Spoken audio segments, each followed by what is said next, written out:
Class 9th NCERT book जो UP board में लागू हुआ है उसका पहला पोयम है। फर्स्ट चैप्टर में जो पोयम है the road not taken by Robert Frost. इनका एक पोयम है रॉबर्ट फ्रॉस्ट का। जानते हैं रॉबर्ट फ्रॉस्ट के बारे में? एक नेचर से संबंधित पोएट हैं। प्राकृतिक घटनाओं को इन्होंने अपने पोयम में रखा है और उससे मानवीय जीवन में या मानव के जीवन में जो टीचिंग मिलती है उसको दिखाया गया है। तो पहले रॉबर्ट फ्रॉस्ट है कौन? अमेरिकन पोएट हैं। इनकी पहली जो पोएम जो संग्रह था वह 1912 में इनका पहला बार जो कविता संग्रह आया था। उसके बाद 14 में 15 में भी 1914-15 में कविताएँ कुछ आई थी, किताब इनके आए थे। 1916 में इनका एक पोएम आया था माउंटेन इंटरवल। उसमें पहला पोएम जो था वह था द रोड नॉट टेकन। इस कविता ने पूरे विश्व में प्रसिद्धि पाई और अब तक की जितनी कविताएं लिखी उसमें माना जाता है कि सबसे अधिक इस कविता में लोगों को दिलचस्पी रही, क्योंकि इस पोएम को जितनी बार पढ़ेंगे उतनी बार अलग अलग अर्थ निकलेंगे। विभिन्न एंगल से देखने पर पोएम में कुछ विविधता दिखाई देगी। मतलब इस कहते सब अब तक की जो सबसे अधिक मिस अंडरस्टूड कविता है वह है द रोड नॉट टेकन। इसमें टाइटल से लेकर के प्रत्येक लाइन में गोल राज छिपे हुए हैं। इसे टाइटल इसका है द रोड नॉट टेकन।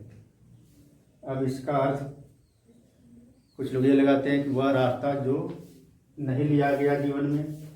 आदमी जीवन में वास्तव में रोड क्या होता है? हमारे जीवन का एक तरीका होता है, मार्ग होता है। अगर वह रोड बढ़ता है मतलब हमारे चॉइस बदल जाते हैं। उन चॉइसों में से हम एक चॉइस को लेते हैं, तो जो चॉइस हम नहीं लेते हैं, जो छूट जाता है हमें याद आता है। अगर बहुत बड़े बन जाए या बहुत छोटे बन जाए, बहुत तरक्की कर ले या बहुत ही हम नीचे चले जाएं, दोनों स्थितियों में जिस रोड को या जिस रास्ते को हम जीवन के छोड़े होते हैं वह याद आता है। तो सामान्य अर्थ ये लगाया जाता है कि द रोड नॉट टेकन का मतलब वह मार्ग जो हम नहीं अपनाए। तो जीवन के एक ऐसा समय आता है जब हम पीछे मुड़ के जब देखते हैं, सोचते हैं, तो वह मार्ग हमको याद आता है। एक तो ये हुआ। दूसरा सिंपल अर्थ ये लगा सकते हैं इसका, the road is not taken. वह रास्ता जो आमतौर पर नहीं अपनाया जाता है, मतलब जिसे हम जानबूझ के छोड़ देते हैं। क्यों छोड़ देते हैं? क्योंकि हमको कठिन लगता है। तो कहीं कहीं पोएट ने यह कहा है कि वास्तव में जीवन के वे रास्ते जो जिनको हम छोड़ देते हैं, क्यों छोड़ देते हैं? शायद हम चलना नहीं चाहते या मुश्किल होता है या हमको लगता है कि हम तरक्की नहीं कर पाएंगे, इस कारण से उस रास्ते को छोड़ देते हैं। तो पोएट ने उसी का जिक्र किया है कि जिस रास्ते को सामान्य तौर पर लोग छोड़ देते हैं उस रास्ते का यहाँ जिक्र किया है। पोएट ने उस रास्ते को अपनाया है। आमतौर पर लोग उस रास्ते पर चलते नहीं हैं। एक सहज रास्ता लोग चुनते हैं जीवन में सफलता के लिए, जिस पर तमाम लोग चले होते हैं। लोगों को पता होता है, भरोसा होता है कि इस रास्ते से सफलता मिल ही जाएगी, छोटी या बड़ी। लेकिन पोएट ने माना कि दूसरा जो रास्ता होता है जिसको हम छोड़ते जाते हैं जीवन में, हमको वो भी तरक्की के रास्ते पर ले जा सकता है। भले ही शुरू में मुश्किल भरा लगे वो, लेकिन वह रास्ता भी हो सकता है कि हमको बहुत बड़ा बना दे। इसलिए कहा कि the road is not taken. अगर इसका अर्थ हम ले लें, मतलब वह मार्ग जिससे सामान्य तौर पर नहीं चला जाता है, छोड़ दिया जाता है। तो वह मार्ग है क्या? उसी के बारे में कविता लिखी गई है। जिस रास्ते पर हम चल रहे हैं जीवन में, जो सहज रास्ता होता है उसकी बात नहीं की गई यहाँ पर। जो डिफिकल्ट रास्ता होता है जीवन का उसके बारे में बात की गई है। तो पहले तो टाइटल में ही भिन्नता आ गई, लेकिन जिस अर्थ में भी लगाएं, हमारा 9th कोर्स में जो भी चीज़ें हैं, हमारी परीक्षा में एग्जाम के क्वेश्चन जो आएंगे वो उसका अर्थ सिंपल आप अर्थ के द्वारा भी आंसर ले सकते हैं। इसके लिए इतना कहीं बहुत माथा पची की जरूरत नहीं पड़ेगी। लेकिन जब हम ये मान के चले कि वह रास्ता जो आमतौर पर लोग छोड़ देते हैं, तो कुछ और इसमें निकलेगा। या फिर ये मान के चले कि वह रास्ता जिसे मैंने छोड़ दिया, अच्छा या बुरा जो भी रहा, तब भी इसका अर्थ निकलेगा। दोनों अर्थों में, जिस अर्थ में भी जाएंगे अच्छा होगा। इसलिए कहा कि जितने भी एंगल से इसको देखेंगे वह अलग अर्थ देगा। तो जिस किसी ने भी इसकी व्याख्या की होगी वो अपने एक दृष्टि से व्याख्या की हुई और व्याख्या उसका सही माना जाएगा, उस एंगल से वो सही है। दूसरे एंगल से हम देखेंगे तो दूसरा अर्थ निकलेगा। अब इसमें हर लाइन में कहीं ना कहीं वो विविधता बढ़ी हुई है कि अगर हम एक एंगल से देखेंगे तो कुछ और दिखेगा, दूसरे एंगल से देखेंगे कुछ और दिखेगा। पहले जान लें, रॉबर्ट फ्रॉस्ट ने कविता लिखी थी। कब यह प्रकाशित हुई थी? 1916 में, 1916 में। इनका जन्म हुआ था 1874 में। एज लगभग 42 का था इनका इस समय जब कविता निकली है। तो मतलब यंग एज में थे, कह सकते हैं कि यंग एज में थे। और उस समय जो कविता लिखी गई तो जाहिर है कि यंग एज में वही एक समय होता है जब आदमी को डिसीजन लेना पड़ता है कि किस रास्ते पर हो जाए। ये नहीं कि 42 का ही होगा, हो सकता 10 साल पहले इन्होंने जो किया हो उसके बारे में कविता लिखी हो। मतलब जब भी आदमी यंग एज में जाता है तो उसको जो उस समय जो डिसीजन लेता है उसी के आधार पर उसका जीवन का लक्ष्य तय हो जाता है। उस डिसीजन को बदल नहीं सकता वो। तो कहीं ना कहीं वह यंग एज किसका प्रतीक है? तो कहा कि येलोवुड का। उस समय येलोवुड में था वो, मतलब एक ऐसी अवस्था जो आप, वुड का मतलब जंगल ही कह सकते हैं, बहुत अधिक वृक्ष होते हैं वुड है। उस जंगल में घनापन होता है, दूर तक दिखता नहीं है।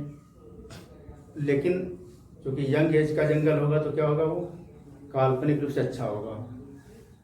यद्यपि कि तमाम व्याख्याकारों ने कहा कि येलोवुड का मतलब क्या हुआ? येलोवुड का मतलब हो गया, कहा कि वृक्ष जो जंगल होगा ऑटम सीजन में पत्ते पीले पड़ जाएंगे, तो इस कारण से उसको येलोवुड कह दिया है। अधिकतर व्याख्याकारों ने इसको माना है कि ऑटम सीजन रहा होगा, पत्ते पीले पड़ गए होंगे, इस कारण से उसको लिखा उन्होंने येलोवुड। पोएम की पहली लाइन है, टू रोड्स डाइवर्ज इन ए येलोवुड। दो रास्ते क्या होते हैं? बट जाते हैं, सेपरेट हो जाते हैं एक येलोवुड में। अब कह दे कोई पीले पत्ते वाला जंगल कह लें, लेकिन मैं एक अलग एंगल से देखना चाहता इसको। येलोवुड है क्या? तो सामान्य तौर पर देखेंगे, अगर बॉटनी पढ़े हों, बायो से संबंधित कोई अगर हो तो उसे पता हो कि अमेरिका में एक बहुत मशहूर प्लांट है, पौधा वृक्ष है, उसे कहते हैं येलोवुड या अमेरिकन येलोवुड। क्लेडेटिस कैंटुकिया एक पौधा होता है, बॉटनिकल नेम इसका है, उसको कहा था येलोवुड। वहाँ पर यह ऑर्नामेंट प्लांट कहते हैं, मतलब सजावट का पौधा कहते हैं, बहुत बड़ा होता है। जैसे हमारे यहाँ क्या कहते हैं, अमलतास वगैरह के पौधे होते हैं, वृक्ष होते हैं, बड़े बड़े होते हैं, पीले या सफ़ेद रंग के फूल उनमें लगे होते हैं, सुंदर लगता है। वैसे वहाँ पर येलोवुड होता है, काफ़ी विशाल आकार का होता है। तो उस येलोवुड चूँकि स्थानीय पौधा अमेरिका का है, पोएट भी अमेरिका का ही है, तो कहीं ना कहीं उसके मन में येलोवुड का जब लिखेगा तो वही दृष्टि उसके अंदर होगी। अगर अमेरिका वालों से पहले कहेंगे येलोवुड मीन्स क्या होगा, तो यही कहेगा वो पौधा है, पेड़ है। यद्यपि येलोवुड नाम से पीले फूल का कोई मतलब नहीं, इसका जो फ्लावर का कलर होता है वो वाइट होता है। तो येलोवुड क्यों कहा गया? इसकी लकड़ी येलो होती है, इस कारण से इसको येलोवुड कहा जाता है। तो पोएट ने इस पौधे को बचपन में ही देखा है, बड़े बड़े वृक्ष होते हैं इसके, खूब सुंदर फूल लगते हैं इस पर। तो और जीवन की अवस्था भी क्या इसकी है, यंग है। तो कहा कि मेरा जीवन का जो अवस्था है वो क्या है, वो भी तो सुंदर है, खूबसूरत है। उस समय जीवन में कुछ भी हो सकता है, इसलिए सिंबॉलिक रूप से कहा कि येलोवुड में।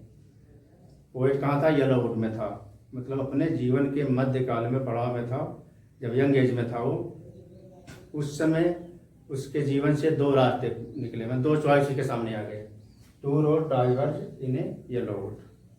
मतलब उसके जीवन में दो चॉइस उत्पन्न हुए कि वो क्या बने क्या न बने। और यही बात सबके जीवन में आता है, चॉइसेस आते जाते हैं और उसमें से एक छाड़ते जाए। सामान्य धारणा है कि हम सहज वाला रास्ता चुन लेते हैं, कठिन वाला छोड़ते जाते हैं। लेकिन पोएट ने क्या किया उस समय, जब दो रास्ते उसको मिले,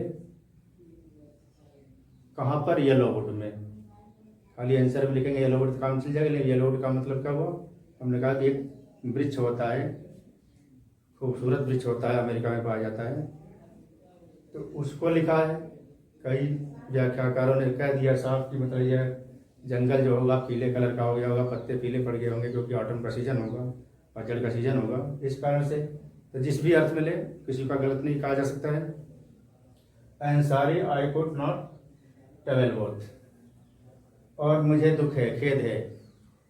I could not travel both, मैं दोनों रास्तों पर, जहाँ तक एक रास्ता था वहाँ तक तो ठीक था, जंगल में कुछ दूर गया, रास्ता फट गया। अब क्या है, मतलब यंग एज में मैं आया, यहाँ तक तो हमारे पास कोई दूसरा रास्ता नहीं था, जो सिंपल रास्ता आया, लेकिन यहाँ से रास्ता फटने लगा। अब यहाँ पर मैं कौन सा चुनूँ रास्ता? मैं दोनों पर चल नहीं सकता। कुछ फील्ड होते हैं जो बिल्कुल अलग होते हैं।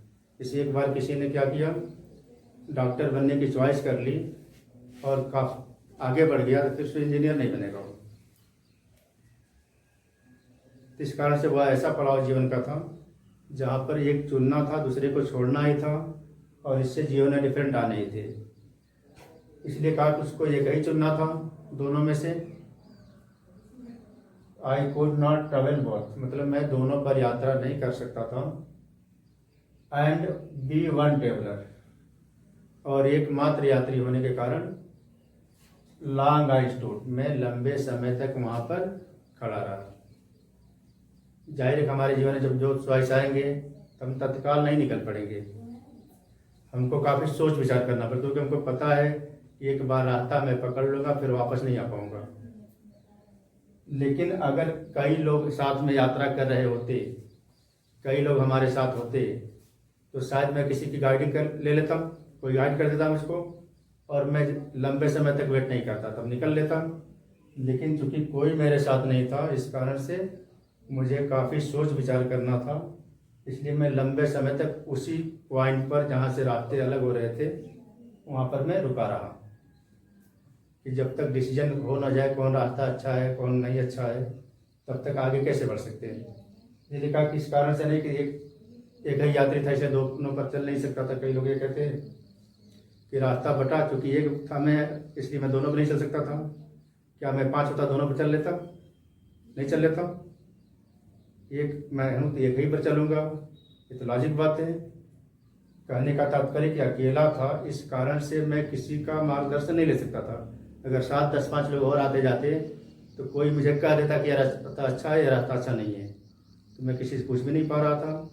ऐसी हालत में मुझे अपना ही अकल लगाना था, इसलिए मैं लंबे समय तक वहाँ पर खड़ा रहा।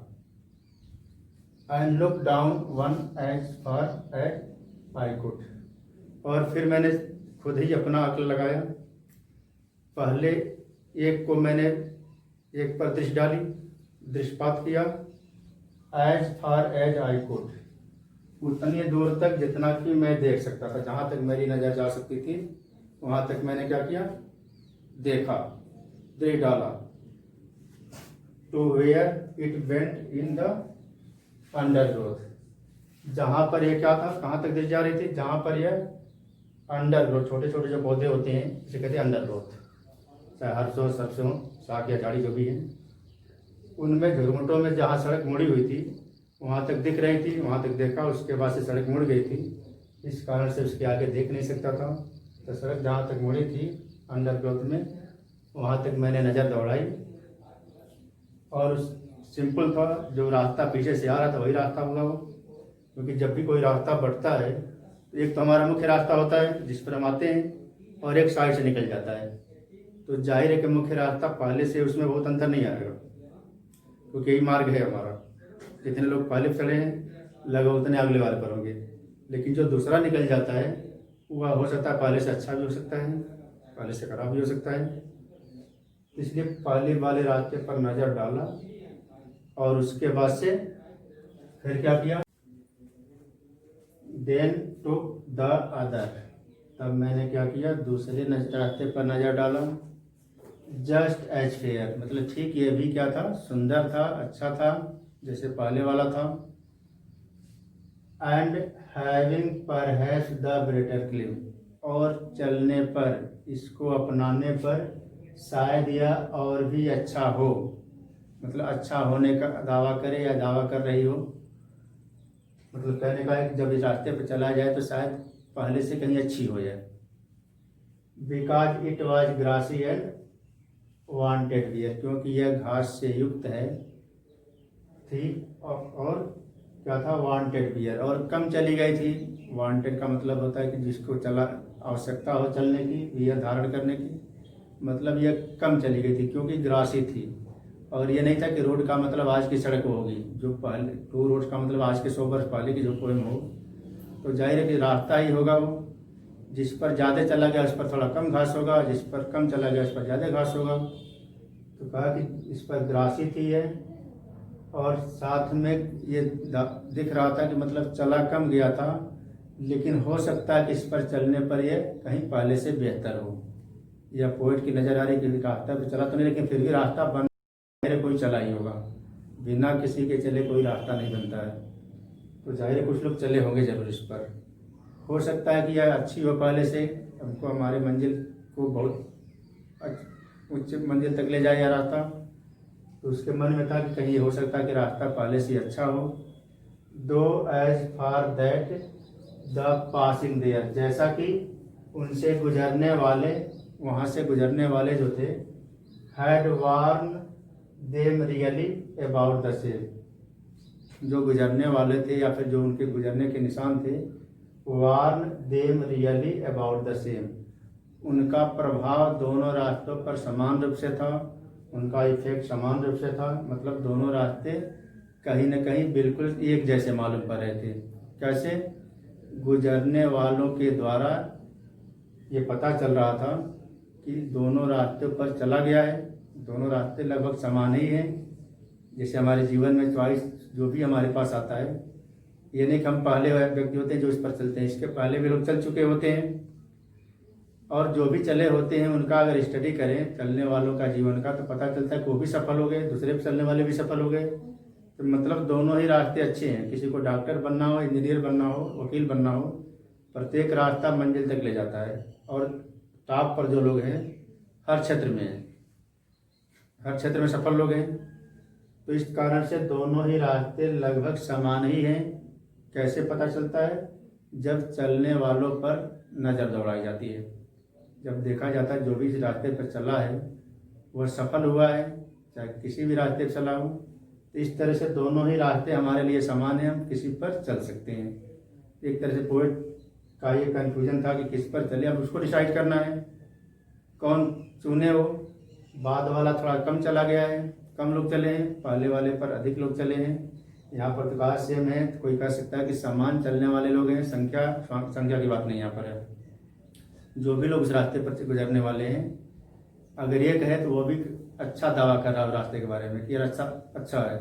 उस पर 100 लोग चले तो वो भी दावा करे कि अच्छा है। मतलब दोनों को अच्छा बताया गया है, ये नहीं कि दोनों पर चलने वालों की संख्या समान। अगर संख्या समान है फिर रास्ते पर ग्रासी कैसे रह गया है?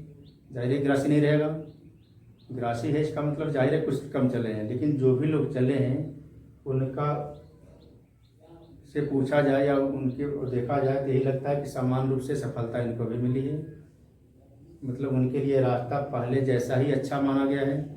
तो दोनों रास्ते वास्तव में समान ही हैं। जीवन में सफलता के लिए कोई रास्ता बुरा नहीं होता।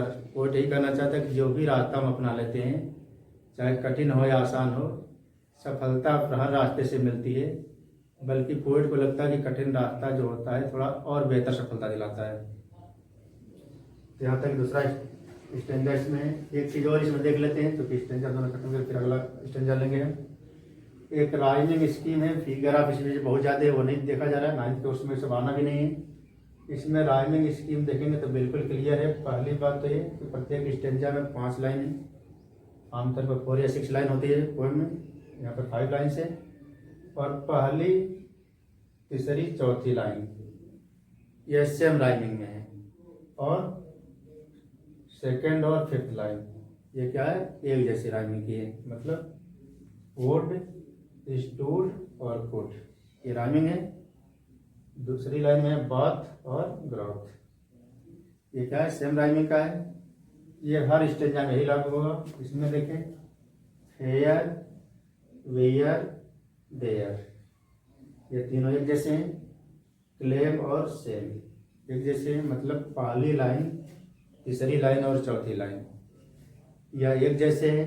इसे कहा जाता है अगर मान लो कि पहले एक जैसे वाले वाले इसको ये मानेंगे तो ये बी होगा, फिर ये होगा, फिर ये होगा, फिर बी होगा, मतलब ए बी डबल ए फिर बी, ऐसे सब में होगा। तो क्लियर पहले से रहेंगे। हमको राइमिंग जब भी पूछे एग्जाम में तो हमको पहली लाइन, तीसरी लाइन और चौथी लाइन को एक साथ रखना है उसके वर्ड को, और दूसरी और पांचवी लाइन को एक साथ रखना है। ये राइमिंग इसमें दिया गया है। इसके बाद से बाकी दो स्टेंजा आगे हम देखते हैं। द रोड नॉट टेकन का ये थर्ड स्टेंजा है इसमें। इसके पहले के दो स्टेंजा में देखें कि पोएट पहले में उसके जीवन में कुछ चॉइस आते हैं, उन चॉइसों में एक पर नज़र दौड़ाता है, फिर दूसरे पर नज़र दौड़ाता है। दूसरा जो चॉइस उस पर कम लोग चले हैं, लेकिन जो भी लोग चले हैं उन पर दृष्टि डालने पर ये पता चलता है कि समान रूप से दोनों चॉइसों को अपनाया गया है, दोनों ही चॉइस अच्छे हैं। अब उसको तय करना किस रास्ते पर किस चॉइस को अपनाए वो, तो जो भी वे है उसका चॉइस है। थर्ड में दिया and birth that morning equally ले, उस सुबह दोनों ही क्या थे, समान रूप से पड़े हुए थे। वह सुबह क्या था, वह हमारे जीवन का एक सुबह था। उस अवस्था में उसके जीवन का एक सुबह हुआ था, वहाँ से जहाँ निकलता वो मंजिल तक पहुँचता। तो उसके लिए दोनों रास्ते बिल्कुल समान जैसे थे, लेकिन चूंकि सामने रख करके एक सिंबल के रूप में वुड का प्रयोग किया है, पेड़ पौधों का प्रयोग किया है, रोड का प्रयोग किया है, तो यहाँ पर दिखा भी रहा हकीकत में इन लिप्स नो स्टेप है ट्रॉड इन ब्लैक, पत्तियों में कोई भी पद चिन्ह के निशान या छाप काला पड़ जाता है। जब पत्ते होते हैं उस पर पैर पड़ता है तो पत्ते काले पड़ जाते हैं। तो कोई भी स्टेप जो था का निशान नहीं था, मतलब मॉर्निंग के समय पर दोनों ही रास्तों पर कोई चलने वाला नहीं था। किसी पर ज़्यादा चलने वालों, कम चलने वाले कि चले अगर कुछ भी होंगे तो कुछ पैर के निशान होंगे। इसी के चलते, इस लाइन के चलते ही अधिकतर लोगों ने माना कि ऑटम का सीजन था, रास्ते पर पत्ते गिरे थे। इसका मतलब क्या था, बाकी मौसम में पत्ते कम गिरते हैं, ऑटम के सीजन में पत्ते ज़्यादा गिरते हैं। इसलिए उन्होंने कहा कि मतलब पतझड़ का मौसम था, रास्तों पर चूँकि पत्ते गिरे हुए थे, और पत्ते कैसे होंगे, वो पीले होंगे। एक सिंपल तौर पर ट्रॉडन ब्लैक कहा गया। ब्लैक का मतलब काले रंग का, एक तरह से मतलब पत्तियों पर एक दबाव बन जाए, छाप बन जाए तो होता। हम देखेंगे कि पीले रंग की जो पत्तियाँ होती हैं, पकी हुई पत्तियाँ होती हैं, उस पर पैर का निशान पड़ने पर, उस पर पैर रखने पर बहुत फर्क नहीं पड़ता है। क्यों, खुद ही पीले रंग की होती है, मजबूत पत्तियाँ होती हैं, वो उन पर पैर का निशान अगर पड़ भी जाए तो कोई बहुत फर्क नहीं पड़ता है। लेकिन बिल्कुल हरी भरी पत्तियाँ हो, घास की या फिर कोई हर्ब्स की पत्ती हो, उस पर पैर पड़ते ही वो क्या होता है, उसका हरा रंग खत्म होता है, कालापन आ जाता है। तो राइटर ने, जो पोइट हमारा है, उन्होंने कहा इन लिप्स नो स्टेप है ट्रॉडन ब्लैक, जो रास्ते में घास फूस हैं दोनों पर का है, किसी पर ज़्यादा घास है, किसी पर कम, अंतर इतने का है। लेकिन सुबह सुबह किसी भी रास्ते पर एक भी पत्ती या फिर कोई भी पत्ती बिल्कुल ही उस पर चलने के या चिन्ह के निशान नहीं दिख रहे हैं। अगर सूखी पत्तियां होती तो फिर क्या फर्क पड़ता है, उस पर कोई चल भी जाए तो कोई छाप तो नहीं बनता है। हाँ, कुछ पत्तियां टूट भले जाती हों, और 2 दिन पहले की भी टूटी पत्तियां हो सकती हैं, 4 दिन पहले की भी हो सकती हैं, क्योंकि उन रास्तों पर कोई झाड़ू लगाने वाला तो है नहीं। अब कह दे कि रास्ता चूंकि सुबह का समय था तो रात भर पत्तियां गिरी थी, लेकिन क्या 10 दिन पहले वाली पत्तियां हट गई थी वहाँ से। जब जंगल है तो जाहिर पत्ती हटाने वाला तो कहीं पर होता नहीं है। तो जो भी पत्तियां 10 दिन, 15 दिन, 20 दिन इकट्ठा होकर अगर वहाँ पर लगती जाएंगी तो रास्ते पर ही रहेंगी। इसका मतलब वो कहना ही चाहता है कि जो घास फूस है उसकी पत्तियां जो हैं उन पर कोई पैर के निशान नहीं है। मतलब दोनों ही, अगर सुबह सुबह हम जाएं और किसी पर ज़्यादा पैर के निशान बने हों, पत्तियों पर ज़्यादा छाप पड़ा हो, इसका मतलब इस पर ज़्यादा लोग गए हैं और इस पर हमारे लिए जाना आसान होगा। लेकिन कहा था पोइट जो कह रहा है उसके लिए दोनों समान थे, किसी के जाने का उसको कोई सूचना नहीं थी, इस कारण से उसको फैसला लेना थोड़ा मुश्किल था। इन लिप्स नो स्टेप है ट्रॉडन ब्लैक, मतलब पत्तियों पर किसी के चलने के या पश्चिम के निशान नहीं थे। यहाँ पर 9th कोर्स के लिए इतना ही काफ़ी होगा, लेकिन कुल मिलाकर इस पर विवाद जरूर होगा कि पत्तियाँ पर छाप क्यों नहीं पड़ा, पत्तियाँ कहाँ से आई थी, पेड़ से गिरी थी या घास की पत्तियाँ थी। अगर पेड़ से गिरी पत्तियाँ पीली थी, पकी हुई पत्तियाँ थी, तो उस पर पैर का निशान पड़ने पर काला होने का कोई मतलब नहीं होता है। इस कारण से घास, जो भी मुलायम घास हो, उस पर पैर रखने पर तत्काल वो पत्तियाँ जो उसमें अंदर से खिचक जाती हैं, कालापन आ जाता है उनमें। तो कहीं न कहीं रास्ते पर जो घास जमा है उन्हीं की बात कर रहा होगा पोएट, लेकिन इससे कोई लेना देना। अगर ये जो भी अर्थ जो निकालना चाहे निकाल सकता है, अपने अपने एंगल से लोग देखते हैं। हमारा इतना ही अर्थ होगा 9th क्लास के लिए कि पत्तियों पर चलने के निशान नहीं थे दोनों रास्तों पर। मतलब यही है। Oh I kept the first for another day. मैंने क्या किया, पहले वाले रास्ते को, जो आम रास्ता था ही, जो जहाँ से निकला था, जहाँ से रास्ते बटे थे, उसी जैसा वो रास्ता था, उसको मैंने किसी दूसरे दिन के लिए क्या किया, रख दिया, छोड़ दिया। येट नोइंग, यह जानते हुए भी कि how way Leeds on the way, कि रास्ते कैसे आगे हम बढ़ते चले जाते हैं, कैसे दूसरे रास्ते बनाते चले जाते हैं, रास्ते आगे कैसा व्यवहार करते हैं। मतलब जो भी रास्ता हम अपनाएंगे आगे फिर डाइवर्ज होगा उनमें, फिर जो पकड़ेंगे फिर डाइवर्ज है। जीवन भर रास्ते हमारे अपने आप डाइवर्ज होते रहते हैं, बढ़ते रहते हैं। तो जो ही एक रास्ता पकड़ेंगे आगे फिर अगला रास्ता मिलेगा। यह जानते हुए मैंने पहले वाले को छोड़ दिया कि किसी दूसरे दिन मौका मिला तो इस पर चलूँगा। चलो इस रास्ते पर चल के देखता हूँ, अगर कभी मौका मिला तो इसको भी देख लूँगा। लेकिन होता नहीं ऐसा, क्योंकि कहा कि जब येलोवुड में था, यंग अवस्था में था, उस समय का लिया गया निर्णय कई वर्षों बाद फिर लौटना शायद संभव न हो उस स्थान पर, तो दूसरा रास्ता तो अपने आप छूट जाएगा उसका।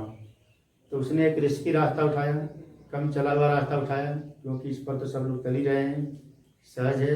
वह देखना चाहता था कि जो रास्ता नहीं चला गया है, the road is not taken, जो रास्ता नहीं चला जाता है आमतौर पर, उस पर चल के देखते हैं। उसने क्या किया, दूसरे वाले रास्ते को अपनाया।